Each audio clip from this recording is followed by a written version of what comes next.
Morning everybody.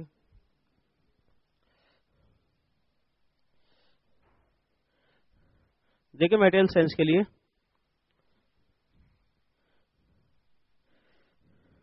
as I have told you earlier, it is going to be very important topic from engineering service point of view mainly.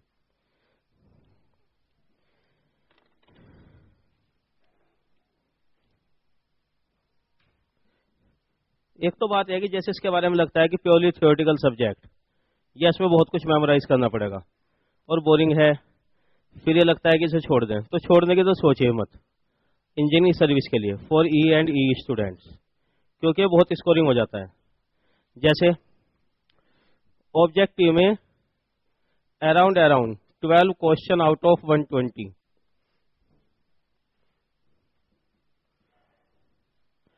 Okay, तो 10% weightage तो यही। Conventional में ये 36 marks का हो जाता है आउट ऑफ 200 मार्क्स अराउंड, यानी यहां भी वेटेज 10% तो हो गया, इसका मतलब 20 मार्क्स यहां भी। तो अगर टोटलिटी में देखते हैं टोटल 56 मार्क्स, और अच्छी बात यह है कि ये स्कोरिंग भी है, इफिशिएंसी बढ़िया होती है सब्जेक्ट की, यानी अगर आप इनपुट दोगे तो आउटपुट अच्छा आएगा ही। अगर इसमें मेहनत करते हैं जितना टाइम इसे देंगे तो रिजल्ट आएगा ही। अनरिलायबल सब्जेक्ट नहीं है कि क्वेश्चन घूम फिर के कुछ आ जाए, हो पाएगा या नहीं, ऐसा कुछ नहीं है। आउट ऑफ टोटल 56 मार्क्स जो हैं, इसीलिए समझ लीजिए 45 के अराउंड तो स्कोर कर ही सकते हैं, क्योंकि ये जो 12 क्वेश्चन आते हैं ऑब्जेक्टिव में, इसमें से 10 क्वेश्चन ऐसे हैं जो कंपैरेटिवली इजियर होंगे, जो मिल ही जाएंगे आपको मेहनत करेंगे तो। एक दो क्वेश्चन जरा ऐसा हो जाता है कभी कभी आउट ऑफ द वे आ गया, जैसे ये हम कह सकते हैं कि अगर टोटल 12 कवर करें तो बहुत ही ज्यादा चीजें पढ़नी पड़ेंगी, ओके, अगर उसको छोड़ भी दें तो भी। सिमिलरली हेयर, यहां भी यही कह सकते हैं कि 30 मार्क्स तो स्कोर करना आसान होता है। कभी कोई भी हो सकता है कि 4 नंबर या 5 नंबर का क्वेश्चन कुछ आउट ऑफ द वे आ जाए, जिसे हम कह सकते हैं। देन इसमें देखिए मटेरियल साइंस में जो टॉपिक्स हो गए, और जहां तक इसके वेटेज की बात है कि गेट में इंपॉर्टेंट नहीं है, गेट में आता नहीं सब्जेक्ट, ये है नहीं इसमें, तो उसको आप ये भी समझ लीजिए कि इस सब्जेक्ट का यूज सभी टॉपिक्स में है, इलेक्ट्रिकल में भी और इलेक्ट्रॉनिक्स में भी। इलेक्ट्रिकल इंजीनियरिंग में तो मशीन में, पावर सिस्टम में घूम फिर के आता ही रहता है, ईसी में भी, ईएमटी में कई जगह इसकी एप्लीकेशन आएगी, ओके। होना चाहिए था कि ये सब्जेक्ट गेट में होता तो ज्यादा अच्छा हुआ करता, क्योंकि पहले अगर शुरुआत इस सब्जेक्ट से की जाए नेटवर्क के साथ तो आगे के कंसेप्ट आसान हो जाती है। इसलिए जनरली पहले आपने देखा भी होगा कि मशीन में उन सब्जेक्ट में थोड़े से बेसिक अलग से बताने पड़ते हैं इसकी वजह से, तो इसका इंपॉर्टेंस कहीं से डिनाई कर ही नहीं सकते। इसमें देखिए जो मेजर टॉपिक है, मैग्नेटिक प्रॉपर्टीज ब्रॉडली जो क्लासिफाइड है, dielectric properties, super conductivity,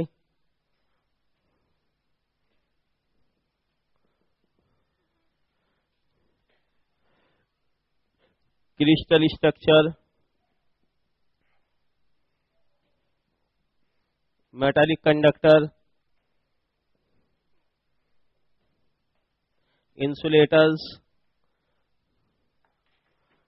and semiconductors.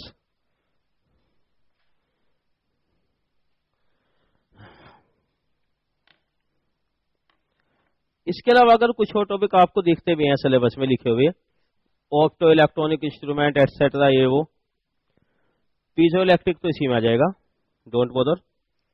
इसके अलावा बहुत छोटे छोटे टॉपिक हैं भी, तो उनको कवर करने की जरूरत नहीं, क्योंकि उनसे कभी रेयरली ही कोई क्वेश्चन देखा गया। अब इसमें जहां तक बात है सेमीकंडक्टर्स की, जितना हम ईडीसी में कवर कर चुके वो एज इट इज यहाँ एप्लीकेबल है, बिल्कुल कोई जरूरत ही नहीं है अलग से पढ़ने की, एज इट इज। ये पोर्शन सबसे बड़ा जो टॉपिक है इसका, वो पहले से ही कवर्ड है, समझिए। अब बाकी का जो पोर्शन है, देखिए जो टोटल पोर्शन है, लेंथ ऑफ द सब्जेक्ट के बारे में अगर हम बात करते हैं तो जहां तक क्लासरूम आवर्स की बात है बहुत आराम से भी अगर हम इसको स्टडी करें, हार्डली दीज 15-16 आवर, ठीक है ना। कुछ अगर क्वेश्चन वगैरह वो भी डिस्कस करते हैं इसमें तो भी, तो मुश्किल से। अब आप खुद अंदाजा लगा सकते हैं। मोर ओवर मेजर टॉपिक इसमें थोड़ा सा जो लेंथी होते हैं वो बस यही है अभी दो। बाकी जितने भी टॉपिक हैं इनमें काफी चीजें तो कवर कर चुके। ये तो मुश्किल से 1 या 2 घंटे का एक्सरसाइज है सभी, टोटल मिलाकर 3 घंटे अगर इनको मान मिले तो बेसिकली कुल मिलाकर it is going to be highly scoring. इसलिए बिगिनर के लिए भी ज्यादा अच्छा तो यही होता है कि पहले मटेरियल साइंस कवर करें, भले ही ईएस के लिए गेट के लिए भी पढ़ रहे हैं, जब भी ज्यादा अच्छा तो ये है। वो अलग बात है कि टाइम लिमिटेशन की वजह से पहले नहीं करा सकते इसे। नाउ अनदर फैक्ट, अगर ये लगता है कि ज्यादातर इसमें थ्योरेटिकल है और मेमोराइज करना है, it is not theoretical, it is highly conceptual. बस जरूरत यह है कि इसको कंसेप्चुअल क्लैरिटी के साथ अगर समझते चले तो याद रखना आसानी है। मुश्किल से 10% पोर्शन ऐसा होगा जो मेमोराइज करने वाला है, जिसमें है कि कुछ याद रखने पड़ेंगी चीजें, वो भी थोड़ा बहुत इसमें इंसुलेटर वगैरह में जैसे, या मेटेलिक कंडक्टर में कुछ टेबल वगैरह तो याद करने पड़ते हैं इसमें। लेकिन अगर केवल कंसेप्चुअल वाला भी पार्ट कर ले, मेमोराइज कुछ नहीं भी करना चाह रहे हैं, तो भी बहुत स्कोरिंग हो जाएगा ये।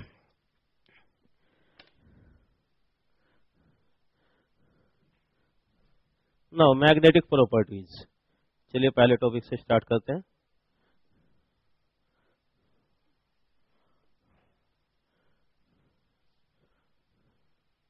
मटेरियल्स, देखिए मैग्नेटिक प्रॉपर्टीज का मीनिंग, इसका बेसिक यहां से, इलेक्ट्रिक डाइपोल होता क्या है?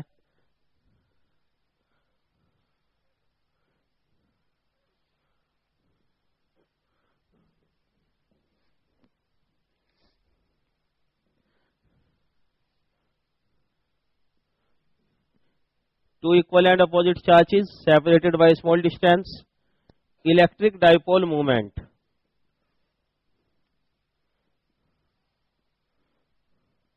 ये डिफाइन होता है पीई, क्यू इंटू डी, और इसकी डायरेक्शन माइनस से प्लस ली जाएगी, स्टैंडर्ड। ये what is the unit? Coulomb metre. ये तो होता है इलेक्ट्रिक डाइपोल। इसी के एनालॉजी में मैग्नेटिक डाइपोल,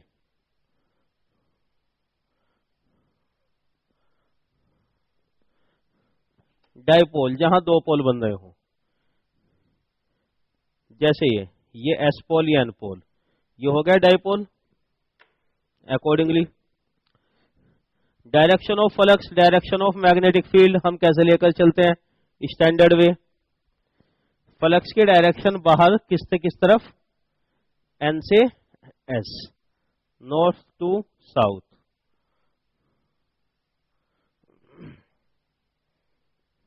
और इनसाइड एस टू एन। ये हो गया मैग्नेटिक डाइपोल। ऑब्वियसली दोनों में एक बेसिक डिफरेंस है, यहां ये पोल अलग अलग हो सकते हैं, माइनस प्लस चार्ज सेपरेट हम कर सकते हैं, लेकिन यहां सेपरेबल नहीं होते, एस पोल के साथ हो गई। अब इसी तरह जैसे हमने यहां इलेक्ट्रिक डाइपोल मोमेंट डिफाइन किया, अगर हम मैग्नेटिक डाइपोल मोमेंट डिफाइन करना चाहें, इसके लिए तो जरा डिफिकल्ट है बार मैग्नेट के साथ। लेकिन अगर बार मैग्नेट की जगह इलेक्ट्रोमैग्नेट कंसीडर कर लें, इलेक्ट्रोमैग्नेट क्या बल्कि simply current loop, elementary current loop consider कीजिए जरा। देखो जैसे हो गया current loop,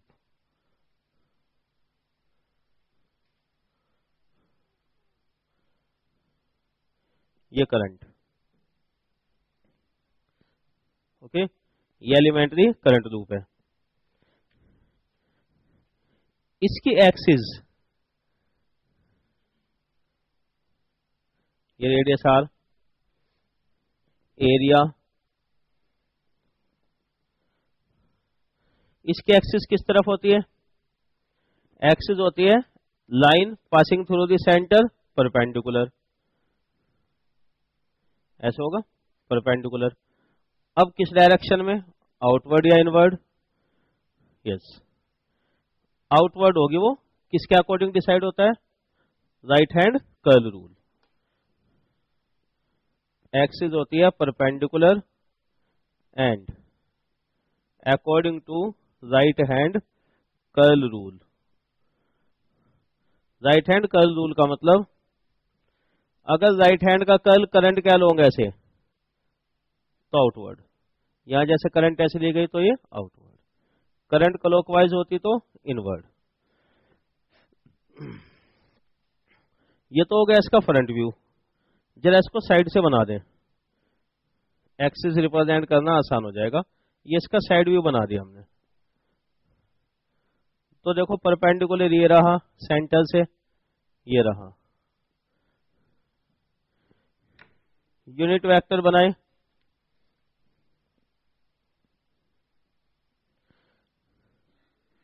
unit vector perpendicular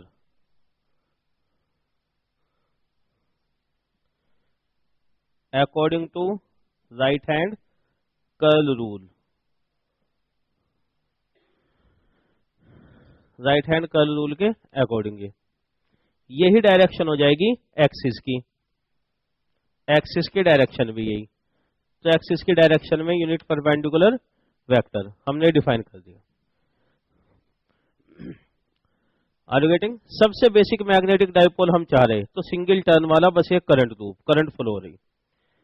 अब इससे डायरेक्शन ऑफ फ्लक्स कैसे आएगी देखिए, इज इट, ये करंट की डायरेक्शन हमने ली थी यहाँ एंटी क्लॉकवाइज, यहाँ पर ये मैं एट वाले डायरेक्शन करेक्ट करा रहे। तो खैर अब इसमें देखते हैं फ्लक्स की डायरेक्शन भी कैसे होती है राइट हैंड कर्ल रूल के अकॉर्डिंग। देखो करंट की डायरेक्शन में कर्ल बनाया जाए राइट हैंड का तो ये वाली, इसमें जो फ्लक्स की डायरेक्शन आएगी वो भी ऐसे, ये वाली डायरेक्शन, फ्लक्स की डायरेक्शन ये वाली ऐसे। तो ऑब्वियसली ये वाला पोल S और ये वाला पोल N, क्योंकि इंटरनल तो फ्लक्स किधर से किधर होगा, S पोल से N पोल।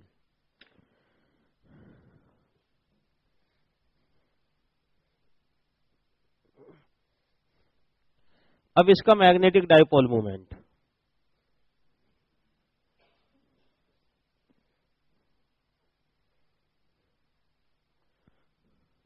PM, देखिए कैसे डिफाइन होता है, current multiplied by area direction unit vector, ampere metre square इसकी यूनिट हो गई।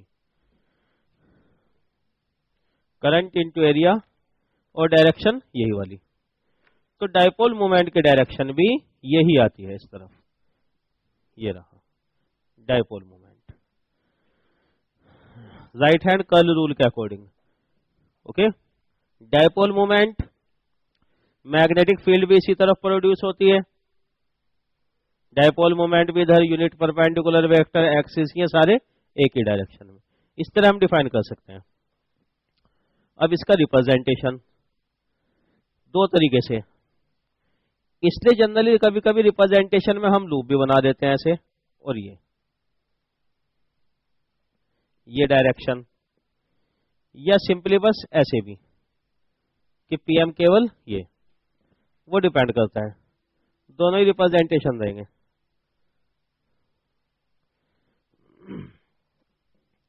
आइदर दिस और this, magnetic dipole moment. Okay, one more thing, इसकी जो मैग्नेटिक फील्ड है,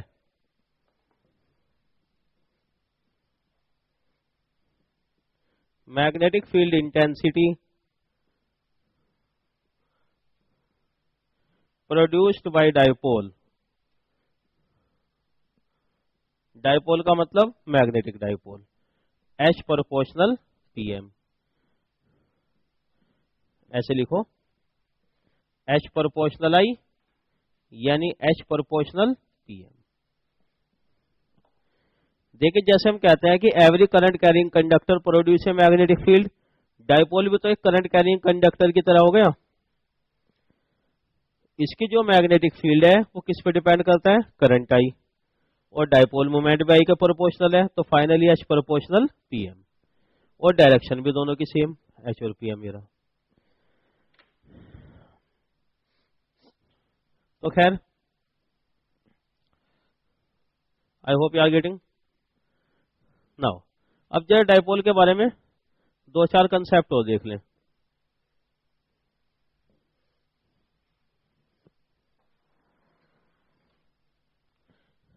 डायपोल इन एक्सटर्नल फील्ड, देखिए हम डिस्कस कर रहे हैं मैग्नेटिक मटेरियल, तो डायपोल का मतलब मैग्नेटिक डायपोल होगा, मैग्नेटिक टर्म हम बार बार नहीं लिखेंगे, फील्ड का मतलब मैग्नेटिक फील्ड होगा। जैसे देखिए ये वाला है डायपोल एक इस डायरेक्शन में ये रहा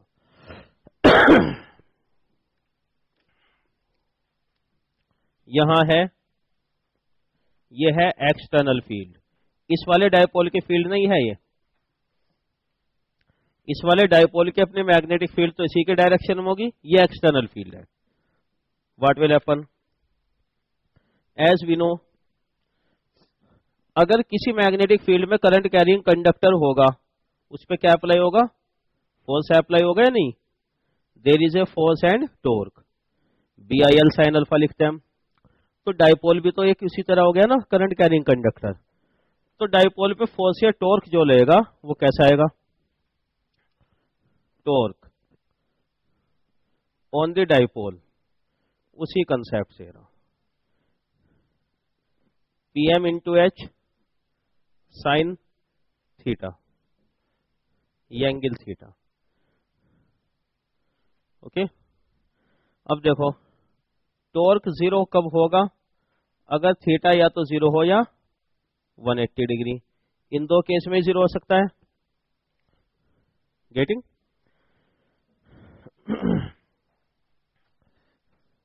अगर ये एच है, दो केस में ही जीरो हो सकता है टॉर्क, या तो थीटा 0 डिग्री हो या फिर कितना हो, बस इन्हीं केस में, यानी अगर इसके डायरेक्शन में अलाइंड हो, सेम या अपोजिट में, जो भी फेवरेबल, तो ये वाला टॉर्क कब तक अप्लाई होगा, जब तक कि डायपोल अलाइंड नहीं हो जाता। इसलिए इस वाले टॉर्क को हम कहेंगे अलाइनमेंट टॉर्क, ठीक है ना, क्योंकि ये अलाइन करने तक चलेगा फिर रुक जाएगा। व्हाट डज इट मीन, इसे बोल देते हैं हम अलाइनमेंट टॉर्क।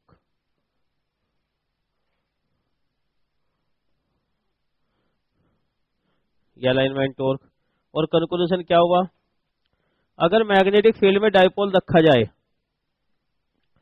तो डायपोल कहां तक आकर रुक जाएगा, सेम डायरेक्शन में, यानी the dipole try to align itself along the external field।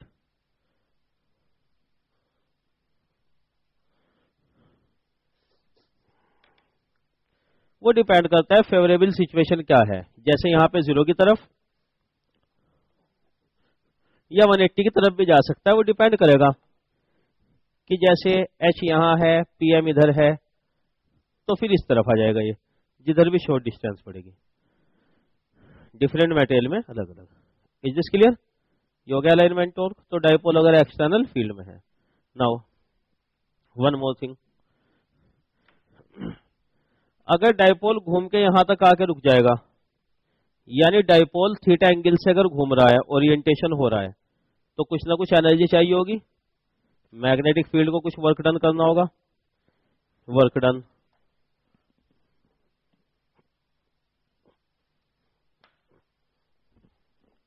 The work done, या ये कहें energy required to rotate the dipole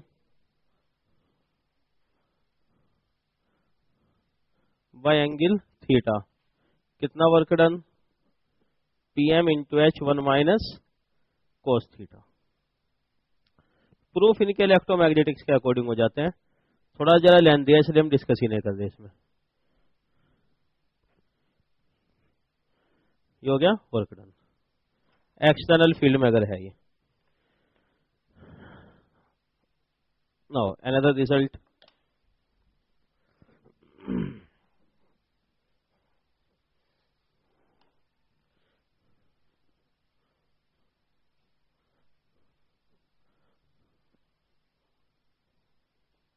mutual interaction between two dipoles, दो डाइपोल के बीच म्यूचुअल इंटरेक्शन। देखो कैसे होगा,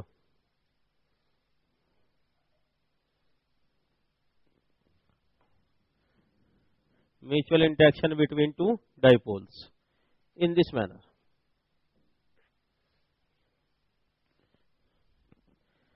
सपोज ये दो डाइपोल रखे गए, ये PM1 और ये दूसरा PM2,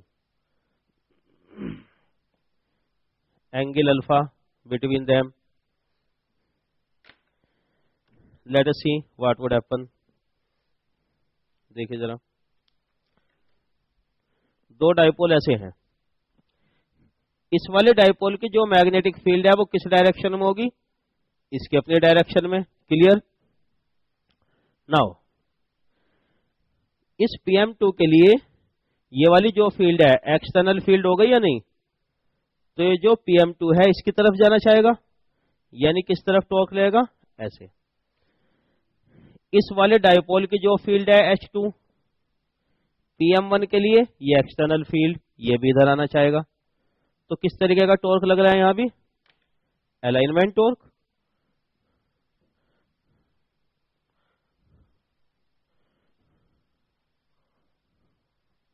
T PM1 PM2 sine alpha.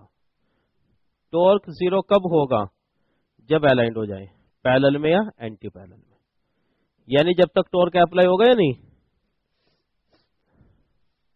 More over alignment torque का मैग्नीट्यूड वो डाइपोल मूवमेंट पे डिपेंड करता है कि ये PM कितना है, हाई है लो है। तो कंक्लूजन क्या है, दो मैग्नेटिक डाइपोल रखे गए तो they try to align, they try to align along each other.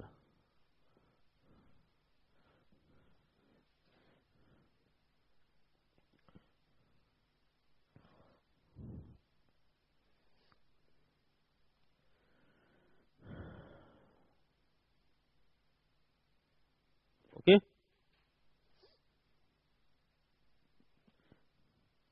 तो डाइपोल मोमेंट, ये टर्मिनोलॉजी बताइए, क्लियर है? Okay, one more terminology. देखिए जनरली स्टेटमेंट ये वाला सुना जाता है कई बार, when material is capped in the external field, कि जब मटेरियल को एक्सटर्नल फील्ड में रखा जाएगा। इसका प्रॉपर मीनिंग होता क्या है इस स्टेटमेंट का। सभी टाइप के मटेरियल जब हम डिस्कस करेंगे ये टर्म बार बार घूम फिर कर आती रहेगी, क्योंकि तो क्लैरिफाई करना जरूरी है। देखिए इसका मतलब ये भी कह सकते हैं हम कि देखो जैसे ये मटेरियल है कोई भी, एक पीस ऑफ मटेरियल, अगर इसको मैग्नेटिक फील्ड में रखना है तो एक्सटर्नल फील्ड का मतलब ये भी हो सकता है कि magnetic field produced by A bar magnet. Okay, ये भी मतलब हो सकता है, लेकिन इसमें जरा कैलकुलेशन टिपिकल पड़ती है हमें। ये भी मीनिंग हो सकता है कि ये मटेरियल है, मैग्नेटिक फील्ड बार मैग्नेट की जगह कॉइल से भी तो प्रोड्यूस करा सकते हैं ना, करंट फ्लो करा दे इसमें, ये भी हो जाएगा, तो अभी फिर मैग्नेटिक फील्ड में आ जाएगा ये ऐसे। या और आसान तरीका, ये मटेरियल कॉइल की मैग्नेटिक फील्ड में अगर रखना है तो क्यों ना ऐसा कर दिया जाए कि कॉइल इसी पे बाउंड कर दे। ये भी यहां सिंपलिसिटी के लिए हम इस वाले डिस्कशन को ज्यादा प्रीफर करेंगे ये क्योंकि सबसे आसान तरीका होता है, kept in the external field.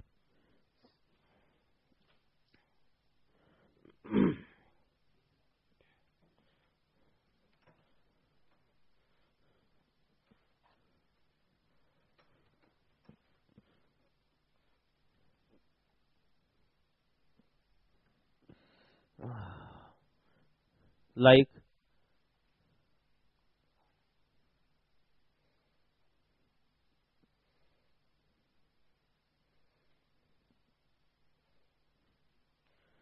देखिए, जैसे अब टर्म अगर प्रॉपरली जरा डिफाइन करनी है तो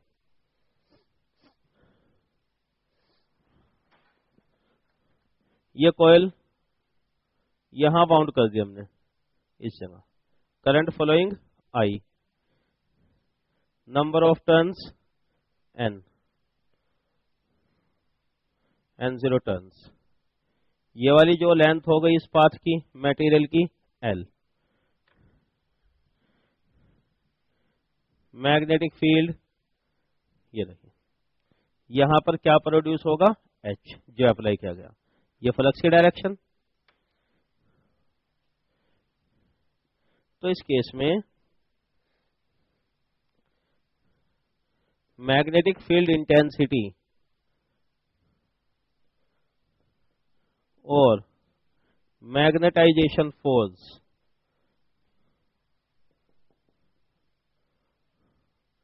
H ये इक्वल होता है Ni अपॉन L के, एम्पियर पर मीटर या एम्पियर टर्न्स पर मीटर।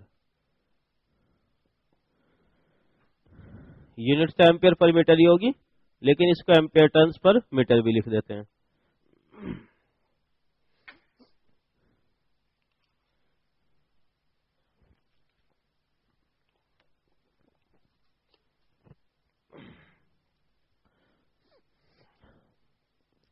तो इस तरह भी तो हमने इस मटेरियल को मैग्नेटिक फील्ड में रख दिया। बेसिकली ये तरीका हम सबसे ज्यादा प्रीफर करते हैं कि सारा फ्लक्स एक पाथ से रहे, जो भी मटेरियल है, आयरन है या कुछ भी, टेस्टिंग के लिए और अकॉर्डिंगली। ओके, ऐसे अप्लाई।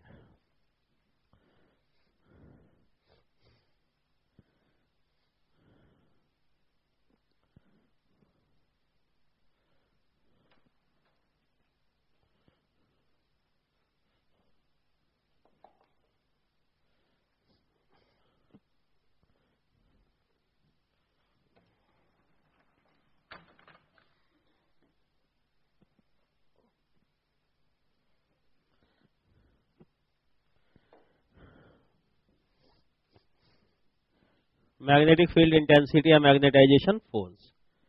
अब इसका सिंप्लीफाइड रिप्रेजेंटेशन हम आगे सिंप्लिसिटी के लिए जब भी कहा जाएगा it is kept in the external field, बस हम ऐसे रिप्रेजेंट कर देंगे, ये एक्सटर्नल फील्ड। इनफैक्ट कैसे अप्लाई की गई, इस पे कॉइल वाउंड करके, ठीक है ना, लेकिन तरीका ये वाला रहेगा। Is this clear? अब इसमें जरा और टर्म डिफाइन कर दें हम। मैग्नेटाइजेशन,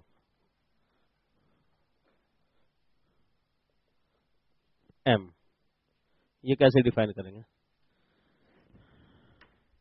लेट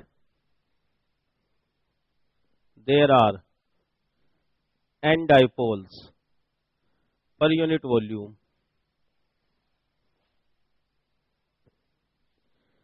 सपोज कीजिए इस मटेरियल के अंदर कितने डाइपोल हैं, n dipoles. Are you getting? अब अगर क्वेश्चन ये है कि ये डाइपोल कहां से आ गए, यही सारा डिस्कशन है जो हम करेंगे आगे कि कहां से आ गए। तो अभी कंसिडर कीजिए जिस मटेरियल पे हमने फील्ड अप्लाई की उसमें डाइपोल है, मैग्नेटिक डाइपोल, कहां से आएंगे ये बात की बात है। अब देखो, जैसे डाइपोल किधर भी है, लेकिन जब मैग्नेटिक फील्ड अप्लाई किया जाएगा तो डाइपोल किसकी डायरेक्शन में आ जाएगा, H। On the application of H, let the dipoles are aligned।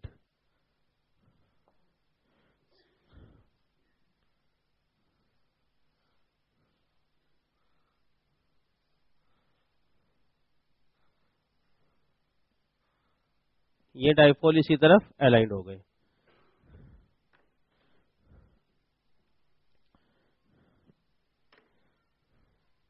ये जो मैग्नेटाइजेशन M होता है इसका मतलब the resultant dipole movement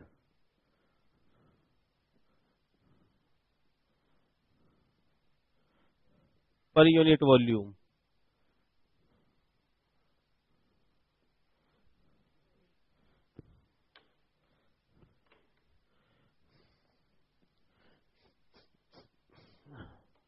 resultant dipole movement, resultant का मतलब ऑब्वियसली वेक्टर सम, सभी डाइपोल मूवमेंट का समेशन। क्लियर? तो इन सभी का रिजल्टेंट देखो, ऑब्वियसली हम वैसे तो वेक्टर समेशन लिखते हैं, लेकिन यहां पे जब सारे के सारे अलाइंड हैं तो कितना हो जाएगा मैग्नेटाइजेशन? बस डायरेक्ट एड अप हो जाएगा या नहीं? ऑल आर अलाइंड, नहीं तो वेक्टर सम लेना होगा ऑब्वियसली। यूनिट बताएंगे जरा इसकी। ये क्या है? नंबर, यानी जैसे 10 raise to the power 8, 10 raise to the power 10 per metre cube, per unit volume है ना, तो इसकी यूनिट में क्या आएगा? 1 अपॉन मीटर क्यूब। और इसकी यूनिट क्या है? Ampere metre square. तो कितनी यूनिट आ गई? Ampere per metre.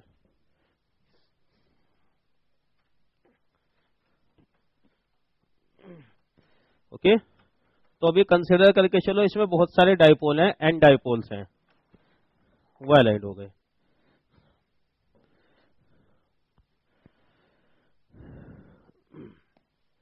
The magnetization, ये आ गया। Magnetisation M proportional to H। What about M?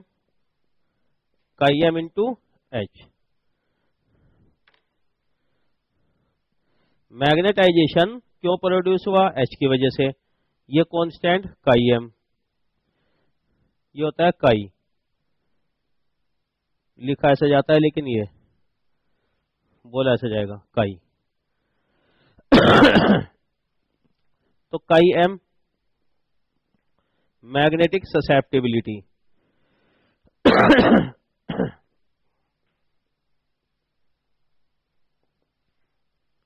Of material.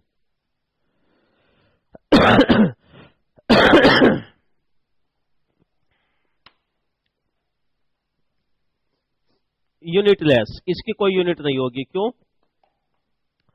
दोनों की यूनिट एम्पियर पर मीटर है। अब फ्लक्स डेंसिटी के बारे में। External flux density,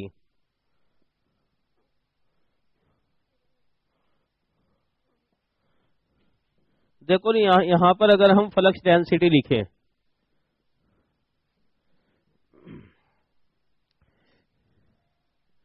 B external तो सिंपली लिखा जाता है μ0 H, μ0 4 pi 10 raise to the power -7 henry per metre.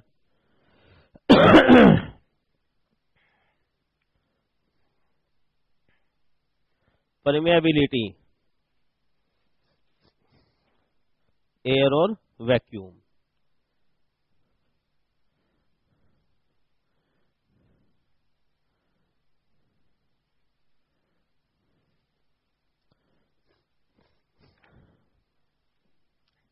लेकिन अगर मटेरियल के इनसाइड लिखने है फ्लक्स डेंसिटी, अब कुछ चीजें बदल जाएंगी। देखो, वैसे बी और एच को जनरली हम मैग्नेटिक फील्ड बोल देते हैं ब्रॉड सेंस में, जबकि दोनों में डिफरेंस है, ये इंटेंसिटी और ये flux density. Normally magnetic field बोल सकते हैं दोनों को ही। अब इंटरनल देखो, बाहर जो फ्लक्स डेंसिटी है केवल एच की वजह से, केवल इसकी वजह से। इंटरनली सोचिए, यहां पर एच का तो इफेक्ट है ही, ये जो डाइपोल हैं सारे इनसाइड, जो अभी तक हमने नहीं बताया कहां से आएंगे, ये जो डाइपोल हैं इनके अपने भी तो मैग्नेटिक फील्ड होगी, इनकी वजह से भी फ्लक्स आएगा। तो यहां पर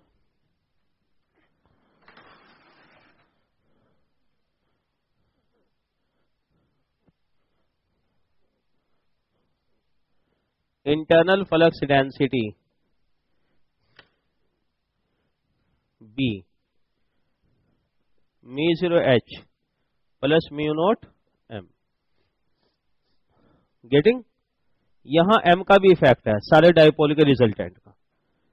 सो it is μ0 H plus M, μ0 H plus chi M into H, μ0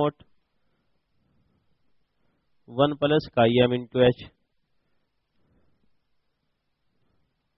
μ0 μr H, finally μH। μr 1 plus chi M, relative permeability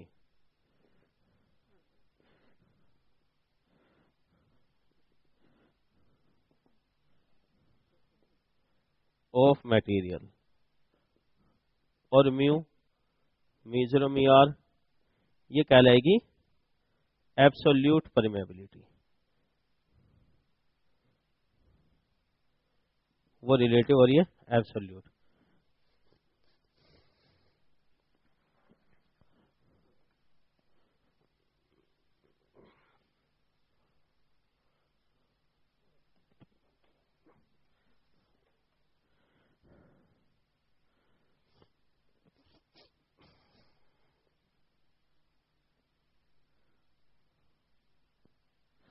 is this clear? m equal to μ0 μr, ये आ गई परमेबिलिटी के रिगार्डिंग। तो जब हम कहते हैं मैग्नेटिक प्रॉपर्टीज मटेरियल की, उसमें दोनों का मतलब होता है जो हमने शुरू में लिखा, हमें ये डिस्कस करना है ससेप्टिबिलिटी या परमेबिलिटी, ये क्या आएंगी हर एक मटेरियल के लिए। ओके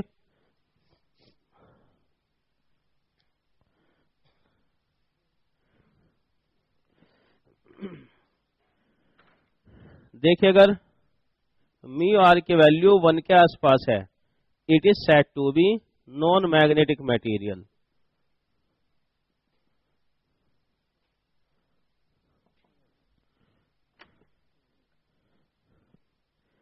क्योंकि इसके होने ना होने से कोई फर्क नहीं पड़ेगा, फ्लक्स डेंसिटी वही रहेगी μh की, μ0H जो एयर की है वही, तो वो मटेरियल क्या कहलाता है? Non magnetic.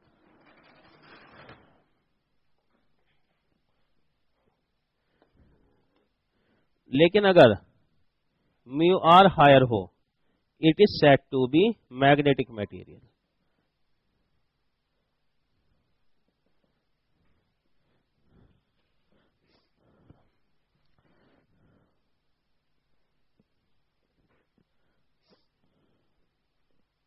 Now major question, ये काई एम और μr किस पे डिपेंड करते हैं? ये इस पे डिपेंड करेंगे कि डाइपोल मोमेंट कितना है pm। अब सबसे पहले तो डिस्कस करो कि किसी मेटेरियल के अंदर डाइपोल आ कहां से गए, ये मैग्नेटिक डाइपोल कहां से बन गए, ठीक है ना? लेट अस सी।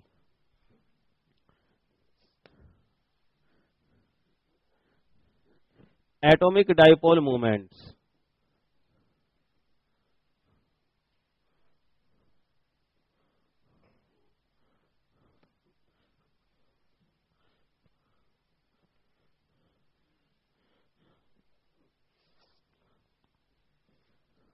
हर एक एटम एक डाइपोल की तरह बिहेव करता है, मैग्नेटिक डाइपोल की तरह। क्यों? एटॉमिक डाइपोल मूवमेंट कहां से बनेंगे? First one, orbital dipole movement,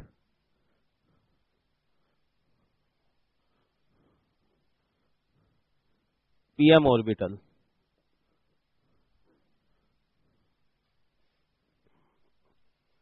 suppose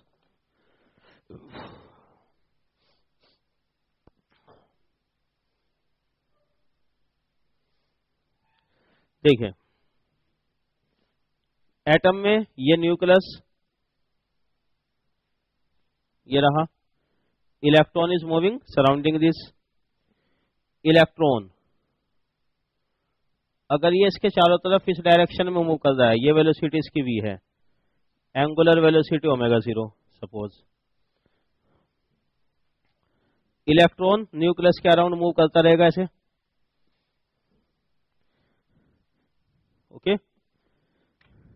जो इलेक्ट्रॉन की ऑर्बिटल मोशन है न्यूक्लियस के अराउंड, यानी इलेक्ट्रॉन इधर चल रहा है, इलेक्ट्रॉन का नेगेटिव चार्ज होता है। What is the current? Current की डेफिनेशन क्या है? Basic rate of flow of charge, charge flowing per second, coulomb per second equal to ampere. तो जहां भी कहीं चार्ज मूव कर रहा होगा, चार्ज फ्लो हो रहा है, इसका मतलब वहां पर करंट है। तो जब इलेक्ट्रॉन मूव कर रहा है, इसका मतलब करंट फ्लो हो रही। करंट की डायरेक्शन क्या हो जाएगी? अपोजिट हो जाएगी या नहीं? ये रही, ये आगे direction of current. Is this clear? तो यानी कि ऑर्बिटल मोशन की वजह से ये जो एटम है किसकी तरह बिहेव कर रहा है? Current loop. एक ही इलेक्ट्रॉन कंसिडर करें सिंप्लिसिटी के लिए भी, तो ये किसकी तरह बिहेव कर रहा है? ऐसे करंट लूप की तरह। जब ये करंट लूप हो गया तो डायपोल मोमेंट बन जाएगा या नहीं? हर एटम एक मैग्नेटिक डायपोल है। तो why it is so? Due to the orbital motion of electron around nucleus,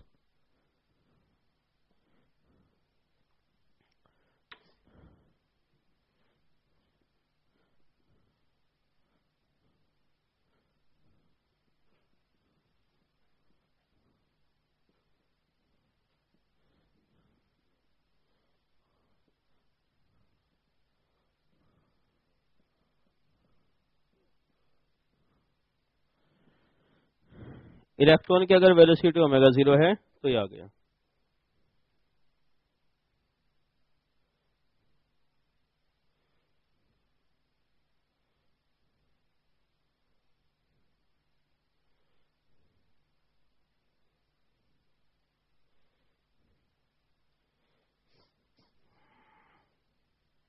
to pi by omega 0।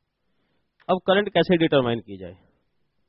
किसी भी जगह से चेक कर लो, सपोज इस जगह हम देखते जाएं, ये बताइए इलेक्ट्रॉन कितनी देर बाद यहां से गुजरता है?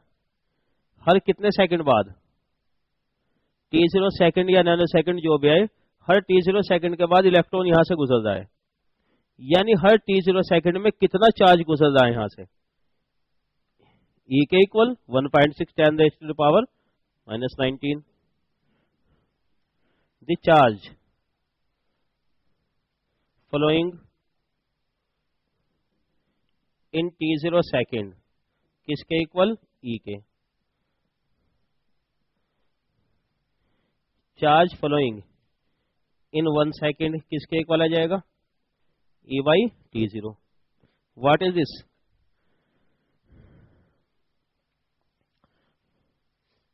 ये जो चार्ज आया है पर सेकंड क्या होगी? ये तो करंट होती है, charge flowing per unit time. So current direction obviously opposite हो जाएगी, e by t0, e omega 0 by 2 pi.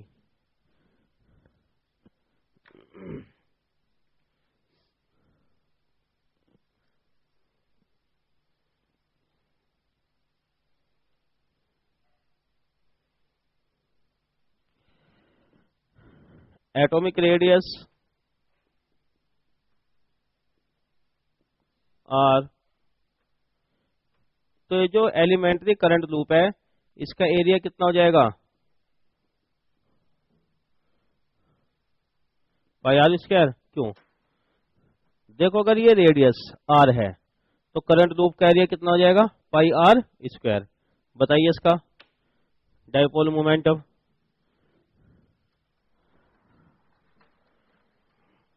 So orbital moment I into A into unit perpendicular vector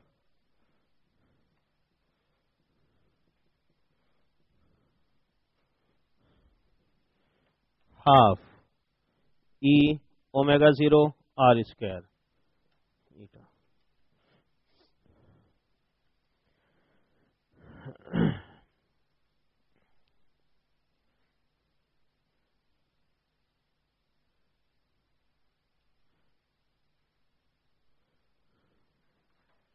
ये क्या आ गया, पीएम ऑर्बिटल। डायरेक्शन इसकी right hand curl rule के according. देखो जैसे current इस तरफ है, डायरेक्शन बताइए, कर्ल करंट के अलोंग बनाए ऐसे, तो आउटवर्ड। तो इस केस में जो पीएम ऑर्बिटल की डायरेक्शन वैसे आएगी या नहीं, आउटवर्ड, ये हो जाएगी outward.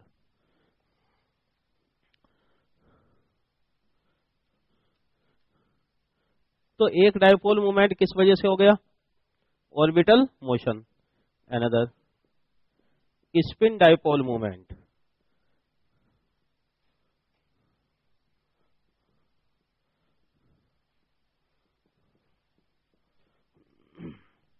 it is due to the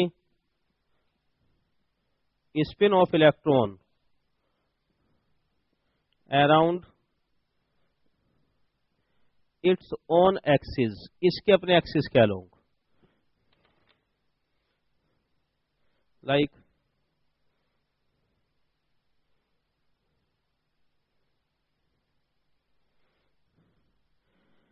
see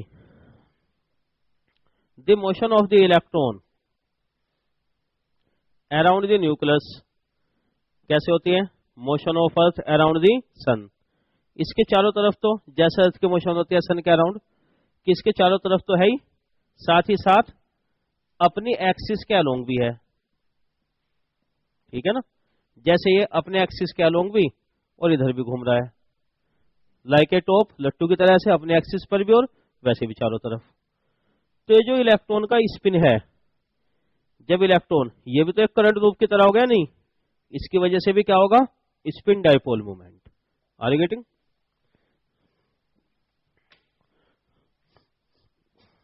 देखिए स्पिन डायपोल मूवमेंट की जहां तक बात है, इसकी कैलकुलेशन टिपिकल होगी। Okay, stop talking. इसकी जो कैलकुलेशन है वो जरा टिपिकल होती है, क्वांटम फिजिक्स में की जाती है। वो क्वांटम नंबर्स अगर रिकॉल करें, okay, principal quantum number, azimuthal quantum number, magnetic quantum number and spin, इसका जो मैग्नीट्यूड है वो मैग्नेटिक क्वांटम नंबर बताता है, इसलिए उसे मैग्नेटिक कहते हैं। इसकी कैलकुलेशन वहां से कितना आता है लगभग, ये लेट अस राइट।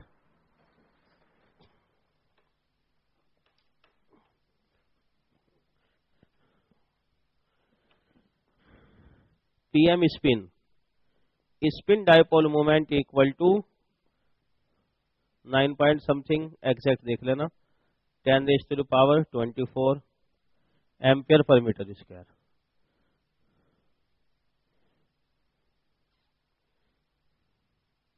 ये होगा स्पिन की वजह से। बोर मैग्नेट्रॉन, एक वर्ड आता है बोर मैग्नेट्रॉन, क्या है, ये भी इसी को रिप्रेजेंट करता है। ये यूनिट होती है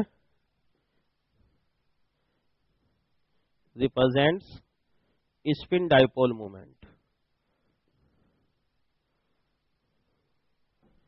1 बोर मैग्नेट्रॉन इसी के इक्वल आता है लगभग ये।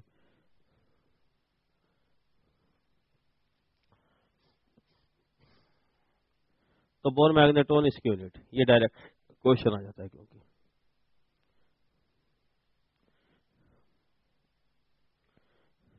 पीएम स्पिन और पीएम ऑर्बिटल को अगर कंपेयर करें,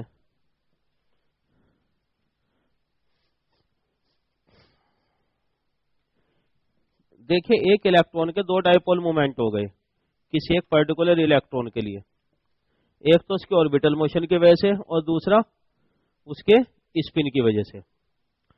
अगर इनका मैग्नीट्यूड कंपेयर किया जाए, कौन सा हाई होता है, नहीं स्पिन होता है। देखने में लगता है कि ऑर्बिटल हाई होगा, वो क्यों, कि उसका एरिया ज्यादा हो रहा है। आपको ऐसा लग रहा है ना,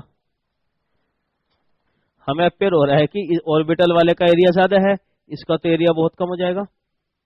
लेकिन ऑर्बिटल मोमेंट अगर ऐसे आप समझे आई इंटू ए, क्या पता इसके थ्रू करंट बहुत ज्यादा हो रही हो और इसके थ्रू करंट कम हो रही हो, ये भी तो हो सकता है ना। तो आइडिया गलत है। मोर ओवर इसका जब हमने डेरिवेशन ही नहीं किया, तो हमें कैसे कह सकते हैं मैग्नीट्यूड को, ये जो ज्यादा होता है डाइपोल मोमेंट स्पिन की वजह से, much greater than this.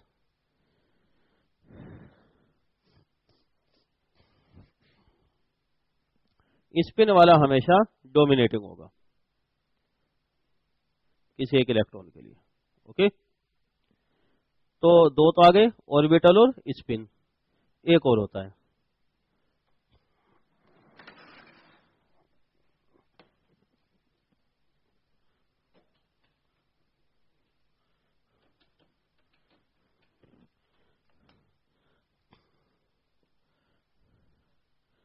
Dipole moment due to the spin of nucleus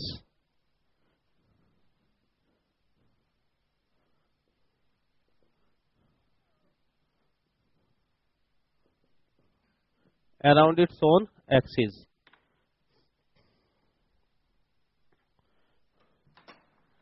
देखिए जैसे इलेक्ट्रॉन का स्पिन तो सुना ही है हमने, जानते भी हैं। न्यूक्लियस का भी स्पिन होता है, ये भी स्पिन करता है अपने एक्सिस पर। ओके, न्यूक्लियस भी। बेसिकली हम जानते हैं तीन पार्टिकल्स को हैं, इलेक्ट्रॉन, न्यूट्रॉन एंड प्रोटॉन। इसके अलावा टेम्पोरेरी पार्टिकल भी होते हैं कई, जो बनते बिगड़ते रहते हैं, न्यूट्रिनो, मेसोन, पाई एटसेट्रा, कई सारे हैं वो। और उनके एंटी पार्टिकल भी होते हैं, न्यूट्रिनो के साथ anti neutrino, okay, mason, anti mason. इसी के बेस पर यह सोचा जाता है कि जैसे मैटर है तो एंटी मैटर भी होगा, जिसके बारे में सर्न में रिसर्च चल भी रही है, वेरी एम्बिशियस प्रोजेक्ट, वो इसी से रिलेटेड है। तो वो बनते बिगड़ते रहते हैं, उसके एनर्जी की वजह से ये भी स्पिन करता है। ठीक है ना, तो डाइपोल मोमेंट इसका भी होना चाहिए, लेकिन ये वाला बहुत कम होता है, इसको हम नेग्लेक्ट कर देंगे दोनों कंपैरिजन में। इट इज नेग्लिजिबल, इसलिए कभी आपने देखा होगा हम इसको कंसिडर करते ही नहीं। न्यूक्लियस स्पिन का जो कंट्रीब्यूशन है वो नेग्लिजिबल, इसको कभी नहीं कंसिडर करेंगे हम। हाउएवर एमआरआई जो टेक्नोलॉजी है, क्या होता है, magnetic resonance imaging, advance technique and medical science. ये जो बेस्ड होता है न्यूक्लियस स्पिन। देखो न्यूक्लियस स्पिन का जिक्र करने की हमें जरूरत ही नहीं थी यहां पर, ये सिर्फ एक क्वेश्चन की वजह से डिस्कस किया, इसकी वजह से मैग्नेटिक रेजोनेंस इमेजिंग, ये क्वेश्चन कभी कभी 1 मार्क का जाता है, क्योंकि इसके अलावा न्यूक्लियस स्पिन के बारे में कुछ भी सोचने की जरूरत नहीं। ठीक है ना, और अगर सोच भी ले तो मुझसे मत पूछना, इससे ज्यादा मुझे भी नहीं पता क्या होता है, क्योंकि कहीं जरूरत ही नहीं पड़ी। ओके, तो इसलिए बस ये ध्यान रखना है, इस मुद्दे को यहीं दबा दिया जाए। तो दो डाइपोल मोमेंट है इलेक्ट्रॉन के, कौन कौन से, ऑर्बिटल और स्पिन। यानी हर एक एटम डाइपोल बन गया नहीं। हम पहले कहते हैं मटेरियल में बहुत सारे डाइपोल, कहां से आए, वो खुद एटम ही तो डाइपोल है, दैट्स व्हाई।